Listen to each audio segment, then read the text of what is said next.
वतन दोस्त मज़दूर फेडरेशन के अगूणे सदर के चालीहे के मौके ते ताज़ियती मेड़ाको कुठायो वियो। उन हवाले से रिपोर्ट कर रहा है सफदर अली तुनियो। वतन दोस्त मजदूर फेडरेशन तालके मीरो खान के अगूणे सदर मरहूम कामरेड नवाब अली भट्टी के चालीहे के मौके ते ताज़ियती मेड़ाको कोठायो वियो, जंहिंमें संदसि जे मज़दूरनि लाइ कयल जिदोजहद ते ख़िराज तहसीन पेश कयो वियो। उन मौके ते ताज़ियती मेड़ाके में आयल वतन दोस्त मजदूर फेडरेशन के मरकज़ी अगुवाननि, समाजी कारकुननि, सान्यावंदनि शहरनि आवाज़ न्यूज़ सां ॻाल्हाईंदे चयो त नवाब भट्टी हिकु मज़दूरनि जे सरमाए जो नालो हुयो।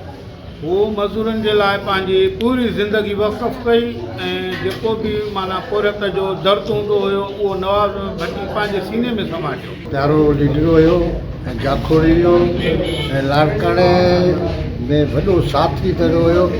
लाड़काणे में जेके बि मुज़ाहिरा जलसा जुलूस थींदा वॾे पैमाने में शिरकत हुई, तो विघ्नू भरे ईंदो शिरकत कंदो। नवाब भट्टी महिनत कश माण्हू हो, मज़दूर अॻवान हुयो ऐं पूरी सिंध में पंहिंजी जदोजहद कई।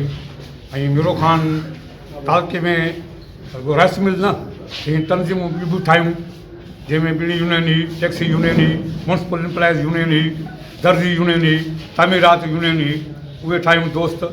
छो जो पोरियत उनखे छॾिबो आहे जेको कड़ी खे कड़ी सां मिलाए। पोरियत अॻवान उहो हूंदो आहे जेको माण्हू खे माण्हू सां मिलाए। नंढपण खां वठी पंहिंजे बाबा खे मज़दूरनि जी ख़िदमत कंदे ॾिठो, जेसि ताईं मूंखे ख़बर हुई मां ॾिठो पंहिंजे बाबा खे मज़दूरनि सां गॾु रहंदे मज़दूरी कंदे। ऐं उन खां बाद में बाबा अलहमदुलिल्लाह तालके जो सदर रहियो ऐं मुंहिंजे बाबा पंहिंजी ज़िंदगीअ में वॾी जिदोजहद कई, मज़दूरनि जो साथ ॾिनो। हुननि जो वधीक चवणु हुयो त मरहूम कामरेड नवाब अली भट्टी सचो खरो मज़दूरनि जे हक़ लाइ साबित क़दमी सां जिदोजहद कंदड़ अॻवान हुयो। संदसि छॾियल मिशन खे जारी रखंदासीं। कैमरामैन अज़हर अली बबर सां गॾु सफदर अली तुनियो, आवाज़ न्यूज़, मीरो खान।